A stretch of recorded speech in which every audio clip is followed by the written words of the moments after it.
we're going to play another short pre-prepared video that we have, which focuses on our research in Jamaica into the crisis of child sexual abuse, which Dr. Campbell Grizzle has just given us a very powerful insight into. And we're also going to explore how it is that our team in Jamaica are working to translate those research findings into our culturally relevant prosocial computing game, Gabby. So I hope you enjoy.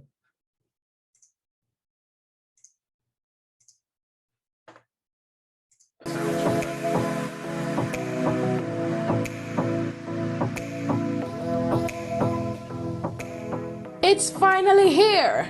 A prosocial computer game called Gabrielle. Gabrielle, or Gabby, is developed for Jamaican children to tackle the issue of child sexual abuse. Gabrielle, the main character, is a teenager faced with the challenges of reporting and navigating an unwelcomed experience. Through a series of chapters, Gabby is able to maneuver these challenges with assistance from the player.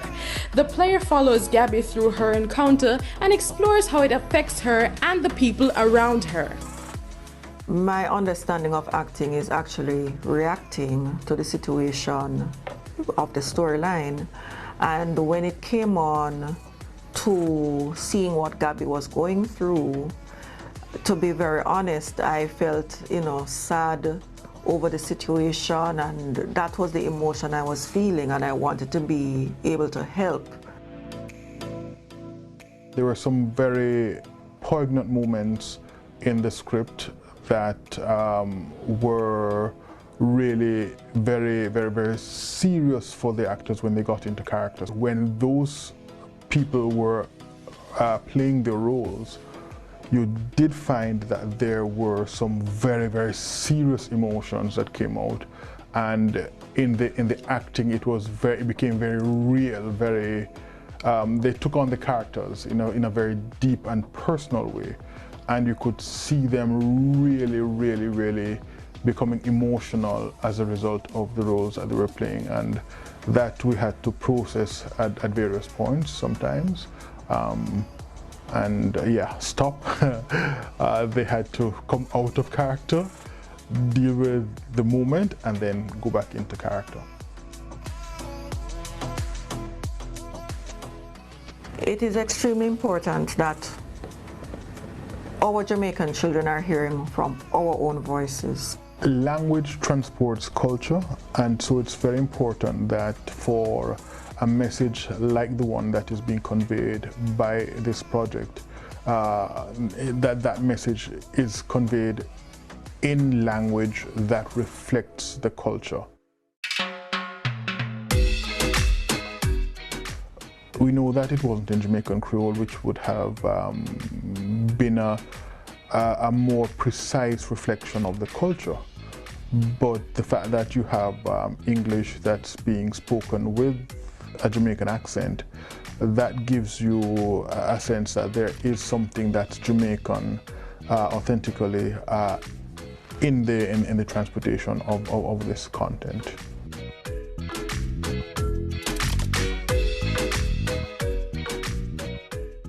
What I wouldn't want is for them to be playing this game and they hear this voice with a different accent, and it catch their attention to the point that what you're trying to teach does not come across. So that's one of the things, which is one of the reasons why I was considering voice acting, because I'm someone who watches cartoons even now as an adult, and I can tell when someone is trying to do a Jamaican accent.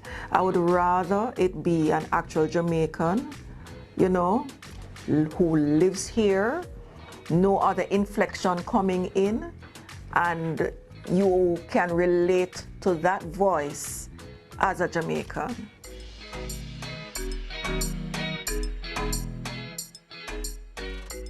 With this serious game, Jamaican young people will become informed about child sexual abuse and empowered to report it.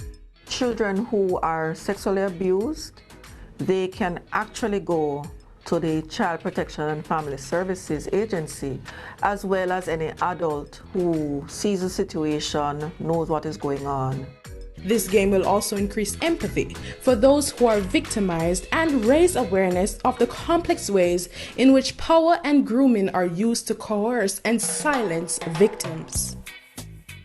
What I'm hoping is that children will learn that a villain is not necessarily what you see on television, that this person can be someone at home, this person can be someone who you love, someone who can be in a position where they would be the person taking care of you, right? I want the understanding that you should look at the situation that you are in and not just the fact that this person is this person who takes care of you or that kind of thing. Look at what it is that they are doing.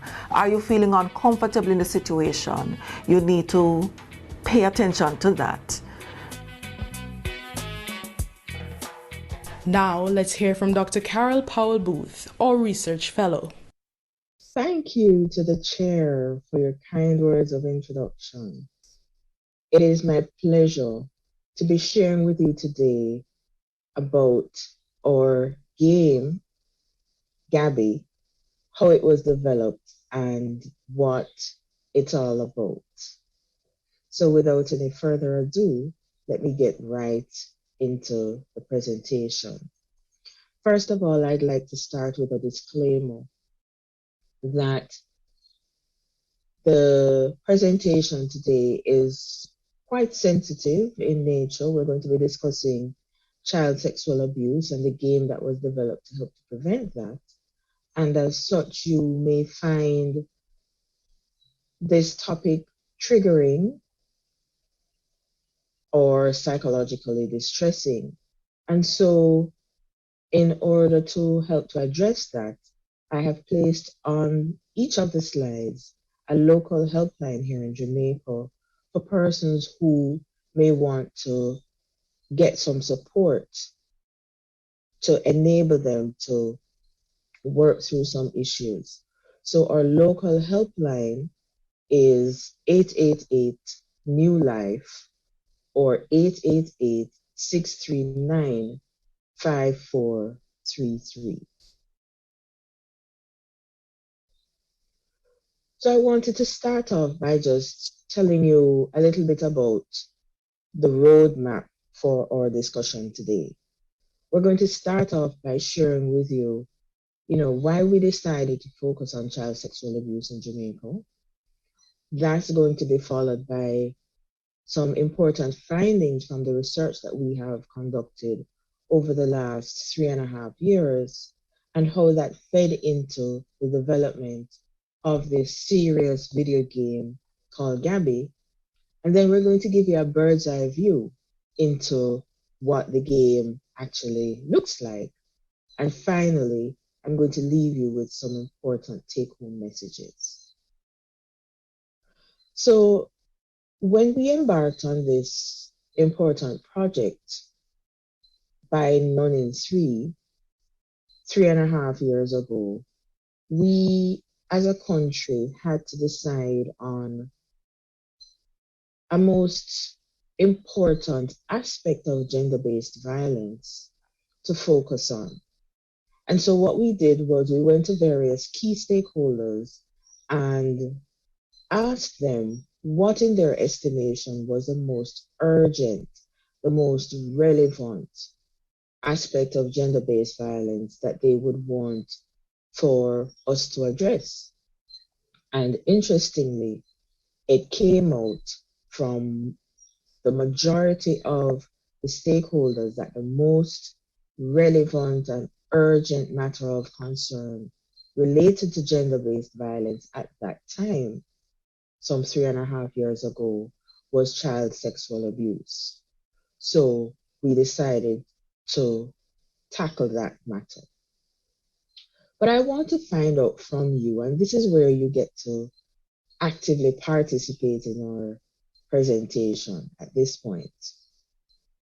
I want to find out from you, what do you know about child sexual abuse? So I'm going to be making some statements, and for each of them, I'd like for you to type in the chat whether or not, in your estimation, you think the statement is true or false, right? It's just a couple statements, but I'd like to hear from you. So the first statement is true or false. Child sexual abuse only happens in some parts of society. You can just type in the chat. Remember to put the number. So you can put number 1 and either true or false. Let's move on quickly to number 2. Most of the victims of child sexual abuse do not know the abuser. Do you think that is true or false? Remember to type in the number as well, so you can know at the end of the quiz how well you've done. Well done. Number 3, many children say that they're abused even when they are not. Do you think that's true, or do you think that is false? Well done. Number 4, if a child has been sexually abused, there will be medical evidence. True or false? Remember now to put in the number for the item that you're answering. All right. Number 5, males who are sexually abused as boys all grow up to sexually abuse children. Do you think that is true, or do you think that is false? Number 6, only men sexually abuse children.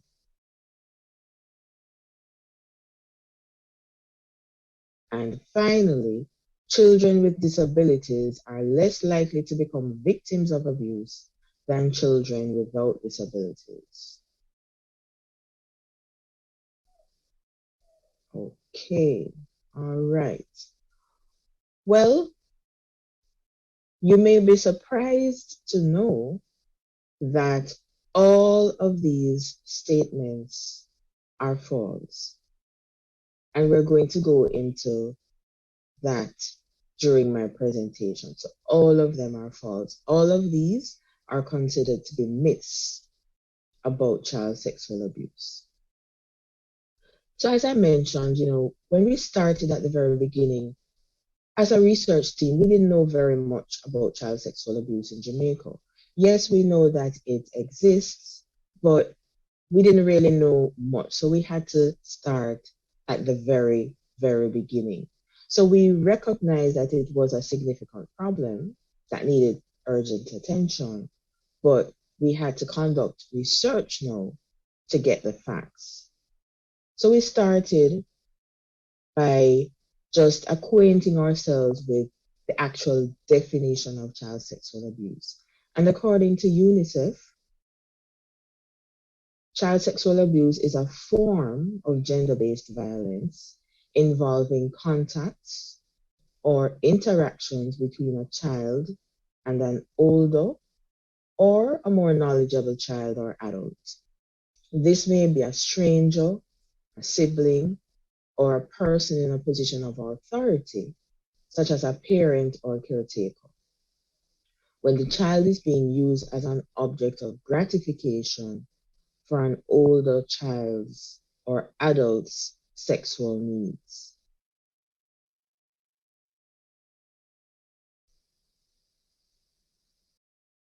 The definition goes further to say that these contacts or interactions are carried out against the child using force, trickery, bribes, threats, or pressure. So in other words then, this would include touching, fondling of different parts of the body, kissing, etc. So we wanted to find out the magnitude of the problem that we were going to tackle. And so we started off by looking at the global statistics. What exactly was the nature? How widespread was this child sexual abuse globally? And the data from the World Health Organization indicated that 18% of girls globally, or 8% and 8% of boys experience child sexual abuse. And there you have some other forms of maltreatment that occur among children globally. And if those statistics are not staggering, then perhaps these might bring home the message even further. It is estimated that 1 in 4 girls experience sexual abuse before the age of 18. 1 in 4 girls globally. In addition to that, it is estimated that 1 in 6 boys will be sexually abused before they turn 18 years old. Now, these are estimates based on reports that would have come in for all the countries, or most of the countries globally. But the truth is that what is reported is not a true picture of what actually happens, because many, many cases go unreported. But at least we have a picture. And these statistics, you must agree, are very startling. But as was mentioned in our quiz, actually, persons who abuse children sexually, most of them are known to the child. Here we see that just about 93% of the abusers are known to the child. So this concept of stranger danger is actually a myth. We drilled down even further and we got statistics from the Office of the Children's Registry. And when we looked, we saw that, if I can just show you here, the pink represents the number of reports that would have been made to the Office of the Children's Registry, and the blue represents the reports for the boys. And so you see that there is a stark contrast between reports for the boys and reports for the girls. Well, this is so because of a number of reasons. First of all, the fact is, as we saw earlier, that more girls are sexually abused than boys. In other words, girls are more high risk for sexual abuse than boys. In addition to that, boys tend not to want to make a report to the authorities because they are afraid if the abuse has taken place by a male, they may be afraid of the stigma and guilt and shame that may come about as a result of some notion that the victim might be a homosexual, right? So those are just some of the reasons that would account for that. But generally speaking, I want you to just notice that between 2007 and 2017, well, certainly between 2007 and 2015, there was a general upward trend. Yes, we do see in some years, from year to year, there may have been a decline, for example, between 2009 and 2010. But generally speaking, we see an upward trend. And the reason for this, one of the main reasons for this, is that in 2007, the numbers were very, very low because that is when the Office of the Children's Registry was established. So in 2007, January, the Office of the Children's Registry in Jamaica was established. And so we got very, very few reports then. But as the awareness that the office existed and also the recognition for mandatory reporting by frontline workers, which is actually legally required, mandatory reporting was also contributing to the reports being made, in addition to persons who would just, report because they were now aware, became more aware that such an office existed. So we are quite aware that young people enjoy playing games. And in particular, they enjoy playing video games. And not only are these games fun to play, but research has shown that these games can be used as a teaching tool for lots of important lessons. So since we know that these video games have successfully been used to help to increase awareness among children, to change attitudes towards a number of different topics. And I have just selected 3 important papers to bring home the point. The research is there, and there is unequivocal evidence that serious games, video games, have been used successfully to help to change and to shape behaviors and attitudes. One paper, for example, focused on bullying and cyberbullying. And importantly, our research center, the Ni3 Research Center, years before we embarked on this project, there was a similar project that was done in the Caribbean, in Barbados and Grenada, where the focus was on domestic violence. And again, that research that was conducted led into the development of a serious game called Jessie at the time, and it too was successfully used. So this paper spoke to that. So we said, okay, having decided that we were going to eventually have this serious game developed, we had to now try to plug the gaps. We discovered that not much research was done on child sexual abuse in Jamaica. And so in order for the game to be culturally relevant and appropriate, we had to try to, fill some of those gaps. So one of the things we did, one of the first studies that we embarked on, was to conduct a study on school-age children between 9 years old and 18 years old in both primary up to high schools. And this was a very large survey that was done island-wide, and it involved just under 8,000 children.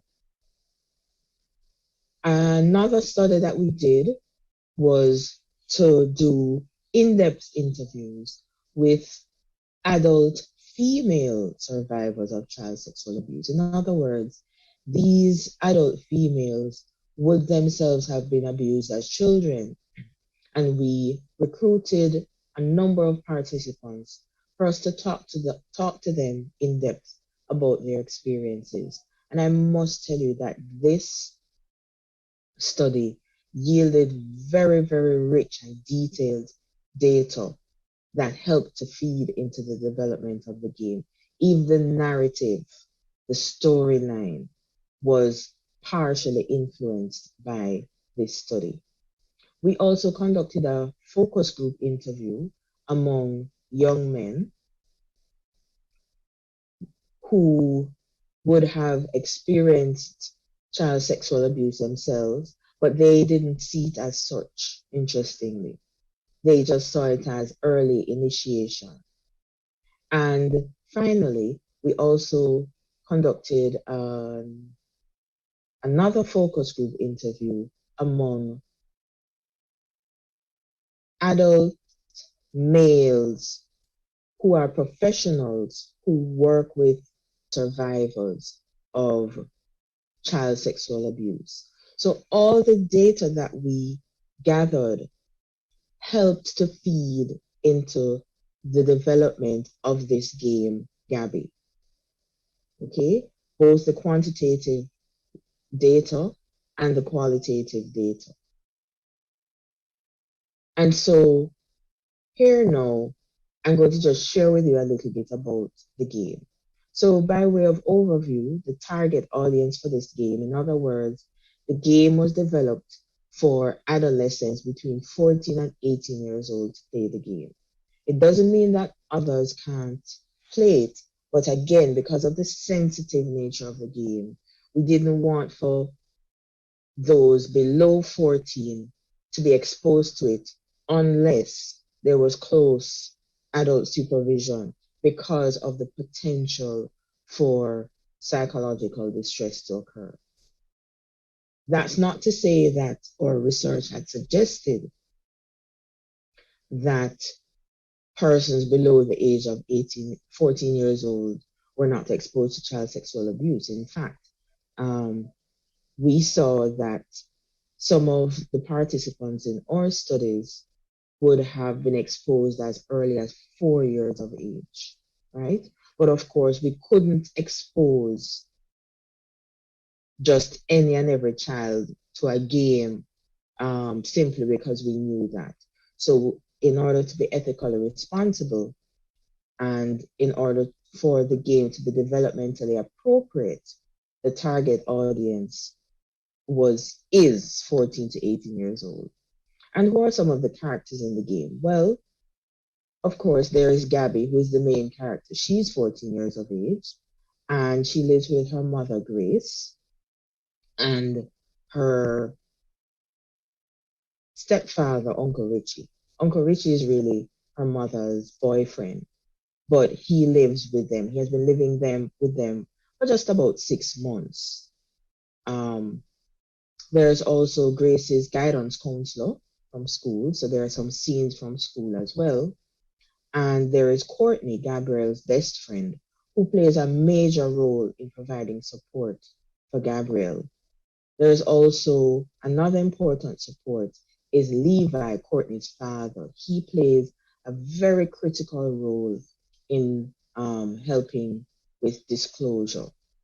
In terms of the objectives of the game, there are several objectives. We focus not only on the cognitive domain, but the affective domain as well.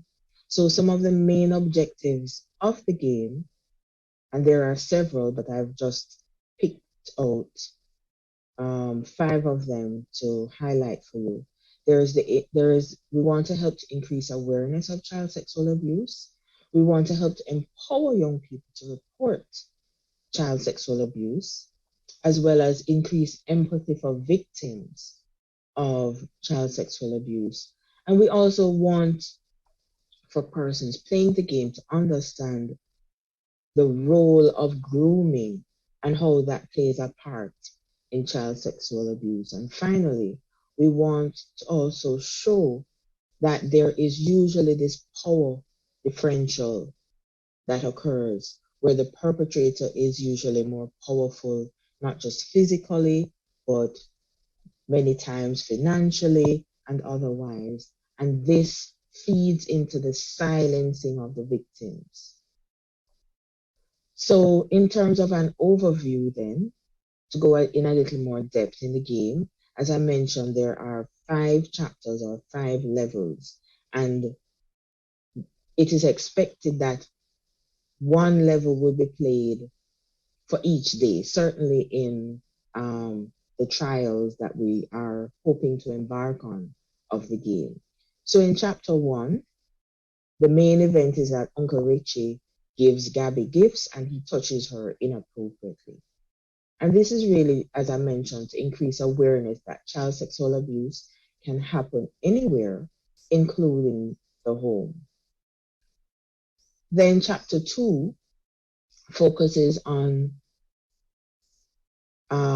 another scenario where Gabby goes through various emotions of guilt and shame and anger and confusion. She's not really sure whether or not, what she thinks she's remembering has really happened.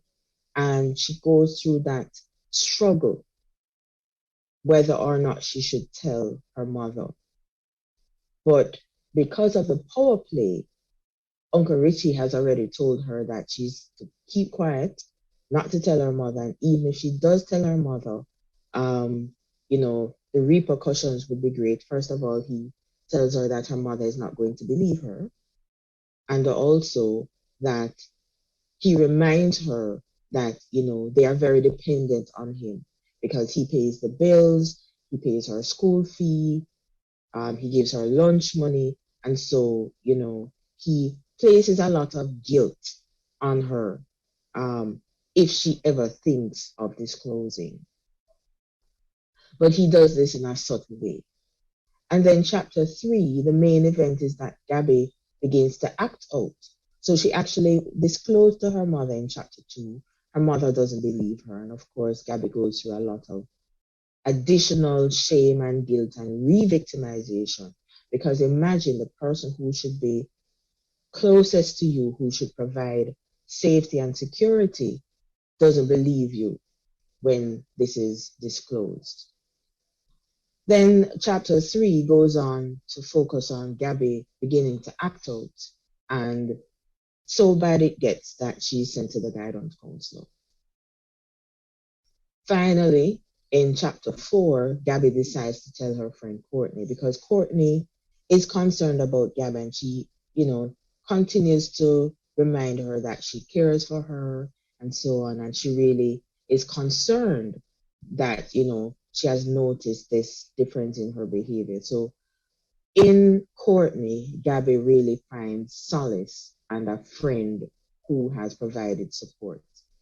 And in chapter 5, the final chapter, Courtney actually discloses to her father, who decides to intervene and have a conversation with Gabby's mother.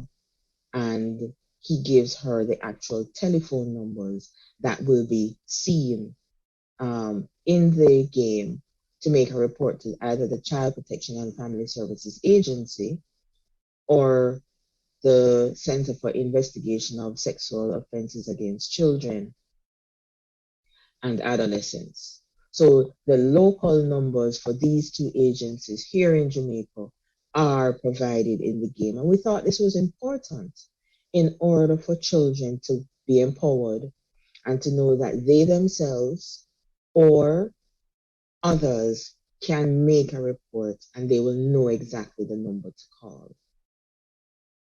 So I'm going to now share with you the trailer for Gabby, and this just shows you some of the scenes so you can see that it was made, with our cultural context in mind. You will hear the persons who are narrating the different characters. They are Jamaican. So this game, Gabby, was made for our Jamaican population. That is not to say that it can't be played by any other children across the globe, because we actually have, captions. So I will share that with you now.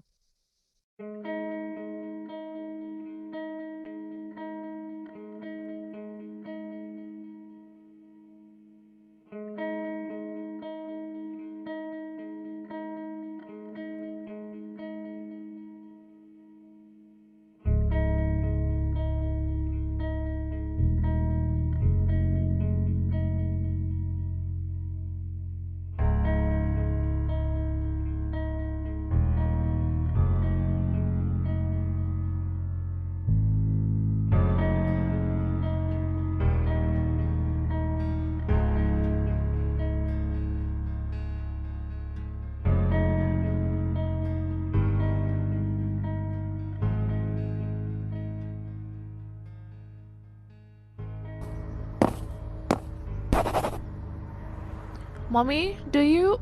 Not now, Gabby. I'm late enough as it is. Where's my ID? Come here, Gabby. Why don't we stay out of Grace's way? Let's sit on the couch while she gets ready. Alright, Uncle. Good. She'll appreciate it. I can't find my ID anywhere, Gabby. Help me look for it. It has to be around here somewhere.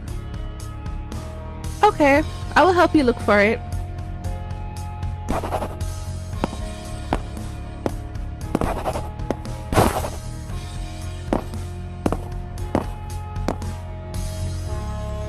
Found it!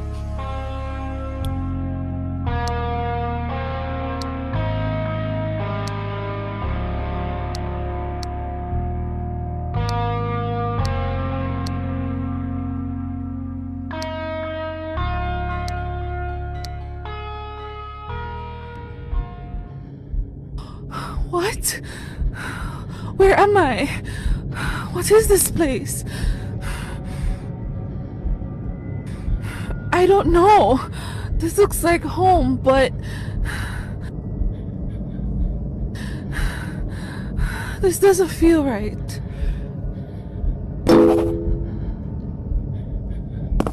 So you would have seen, the development of the game in that trailer.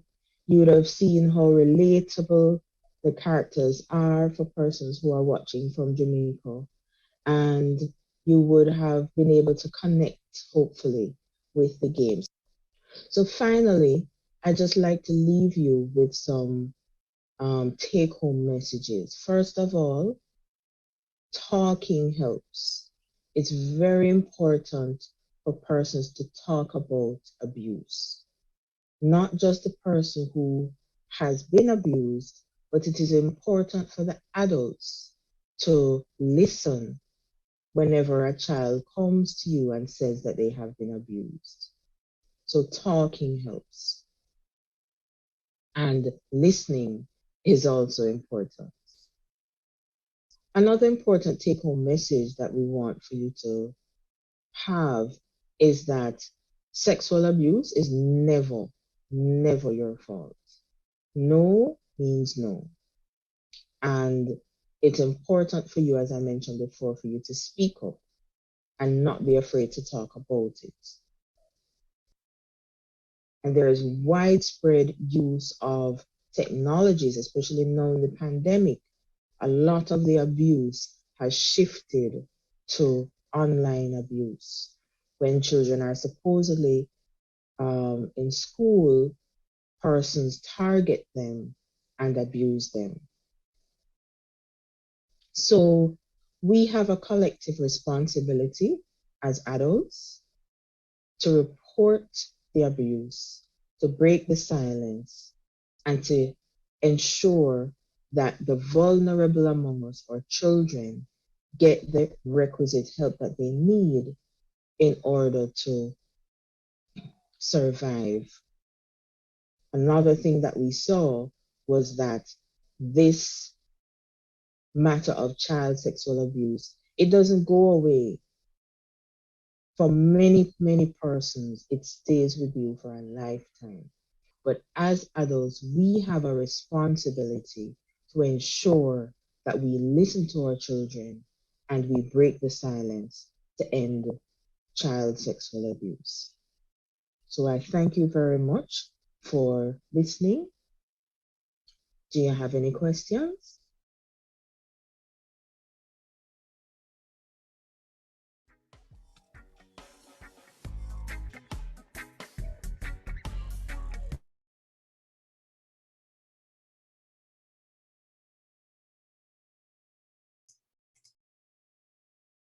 Right, well, that is the end of the last session that we have for today. Untitled Chapter. We're very delighted to welcome Karyl Powell-Booth to field any questions about the Jamaican research that we've had through on the team. Hi, Karyl, how are you? Nice to see you. Hi there, thank you. Nice to see you too. Thank you again for preparing that presentation for us on the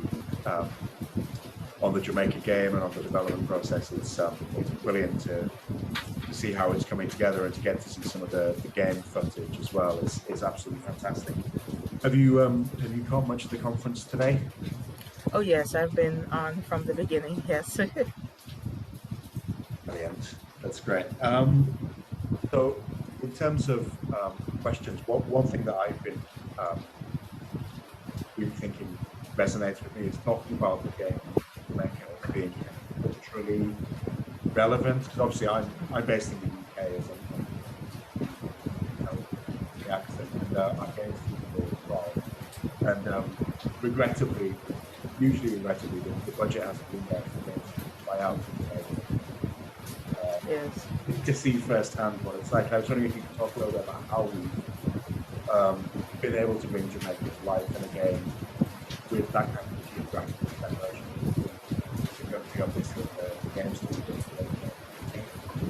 Yeah, sure. And Nick, I must tell you first of all that I'm having a thunderstorm where I am now, so apologies for the background noise. Right. So, the games team have been fantastic. I mean, as you said, the original plan was for them to come to Jamaica and to be immersed in our culture and to, just get a sense and a feel of who we are as a people. But instead, what we had to do, we had to send a lot of photographs, a lot of footage, and videos as well to the games team of, for example, what does a typical school look like? Well, typical in quotes, because we have schools, of different levels and sorts. But what would a school environment look like in Jamaica? What does a classroom look like? What do our teachers look like? How do they dress? What does a typical middle class, or not middle class, working class home look like, both inside and outside, and how the persons would look in terms of the different characters. So it was primarily the photographs and the videos that we would have sent, and there was a lot of interaction between the games team and ourselves as researchers, until we came to an agreement that, okay, yes, we'll tweak these, even the names, everything that went into the development of the game, we tried to make it as culturally relevant as possible. Thank you for that. It's a really good explanation of how we bridge that gap. And that gap being the Atlantic Ocean, which is a famously difficult situation. Another question which has come through on the chat is whether you have any thoughts on how we account for the long-term emotional abuse and the kind of the impact that has for children in Jamaica.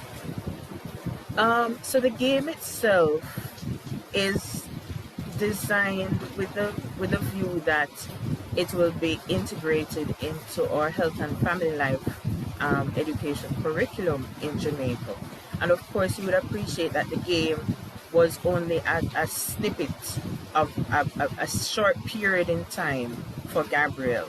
So the game itself, in and of itself, may not, the effects, or the long-term effects of the abuse may not necessarily play out in the game itself, but the hope is that playing the game, the teachers who are going to be, using them in the curriculum, that will stimulate the discussion, and therein, it will come out that actually this can affect you for life. Thank you. That's a really great answer. We've got one more question which has just come through, which is how the Ni3 initiative in Jamaica connects with the Jamaican health and family life curriculum. Right. So we have been in dialogue from the get-go with the Ministry of Education, and we have, been working alongside with them.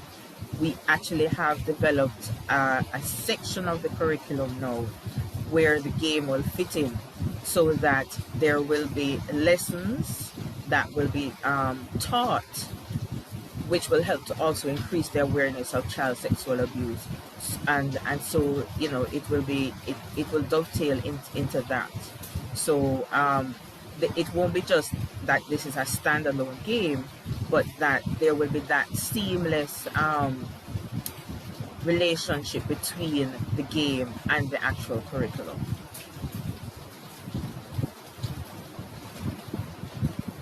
Wonderful, thank you. And I think that really ties into what Dr. Campbell Grizzle was saying earlier about kind of integrating things, about how different organizations can connect together to really affect this change. One more question that I have actually is, you talked a lot in the presentation that you gave about supportive organisations that are available, and that's something Yes. you really tried to feature there, that there are places people can go for help. And I just wondered how you as researchers working in what is obviously a very, very challenging field, how you kind of protect yourselves, if you like, how you kind of deal with these issues as a professional. You know, Nick, that's an interesting question. From the beginning, even before we started to collect data, we tried to plan, at least theoretically, for, you know, some of the possible ways in which the research would affect us. And it did. It affected us in significant ways. I mean, just to sit down and listen to a story of a survivor of abuse, whether it is a female survivor or a male survivor, it can be very heart-rending. And so there are times when we would actually and appreciate that we would not only just do that interview and that's a one-off thing, right? We would have to listen over and over again when the transcription was done, when the analysis was done. So it was repeated exposure to all of this negative content. And so there were times when we had to use several different means of self-care. There are times when we would just have to stop what we're doing at work, and we'd have to take a break, and we'd probably go, you know, to a park or somewhere and just totally change focus. We had times where we had away days. We would have, you know, interestingly, a spa day where we would just take a break, take care of ourselves. And it was important that the good thing is that much of that aspect of the work was pre-pandemic. So we were in office, we were able to bounce ideas of each other. We were able to say, you know, this really affected me in that way, and we were able to express ourselves. So it was a multifaceted approach that we took to take care of ourselves. I think it's really interesting that you've mentioned the pandemic there. You kind of are grateful for the fact that you were able to communicate. How have you and the team kind of adapted to continuing to support each other while working under the restrictions that are in place? Well, we do so within our the guidelines and boundaries that we have. So sometimes, well, we still meet. We make an effort to meet, not necessarily physically, but every week we have meetings and we talk about, you know, what's happening. We call each other. Sometimes we actually meet up together. Maybe not all of us at the same time, but, you know, in smaller groups, we will meet together and you know, have lunch or just hang out as well. Right. And sorry, if I may just add, we also have learned that individually we need to also, you know, take care of ourselves by ourselves as well. So that was also one of the changes that were made. Yeah, definitely, for sure. I think that's something we've all discovered during the pandemic, and wonderful to hear that you and the team are still able to support each other even with these very strange times that we're living. Well, that's, I think, a roundup of all the questions that we have. Karyl, thank you so much for coming in and joining us and taking these questions at the end. We really appreciate it. And thank you again for your presentation. It was my pleasure. Thank you. Well, I think that's I think that might be Play Talk Change Day One. That could well be the end of it. But I'd like to say we have, especially with what Karyl said there, and I know that with what Dr. Campbell Grizzle talked about before, and with some of the videos that we've shown, we have talked about some really quite serious topics in the last couple of hours. And if anyone has been affected by what we've talked about, or they just want to know a little bit more about what support is available, again, we have supportive organizations. There's some within Jamaica and there's some international organizations. They're on our website at www.non3.org.